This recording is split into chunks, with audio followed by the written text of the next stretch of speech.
First of all, I agree with the thrust of the question, and I'd like to deal with what Tara raised. I think we've become this extreme because since 2001, coalition governments have constantly called boat people illegal, as you point out.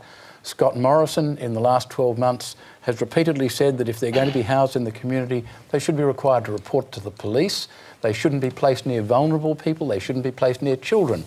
All of these things are calculated to make the public think these are dangerous criminals coming into the community, and they're not. Now, of course, it's a sensible response to try and protect yourself against dangerous criminals. When you discover that they're just women and children running from persecution, then your response will be very different. Now, you know, Chris mentioned the Civex, 353 people drowned when the Civex went down. The Civex is a really good illustration why the current policy of reverting to TPVs is actually basically very cynical. Because the Civex, most of the people who drowned, most of the women and children who drowned when the Civex went down in October 2001 were women and children whose husbands and fathers were living in the community in Australia on temporary protection visas. The problem is the visas have a condition, which is you can't get family reunion. And if you want to get back together with your family, they have to use people smugglers.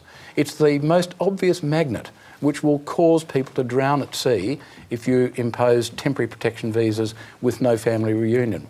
The other thing that I think is worth bearing in mind is that, you know, of course every drowning is tragic.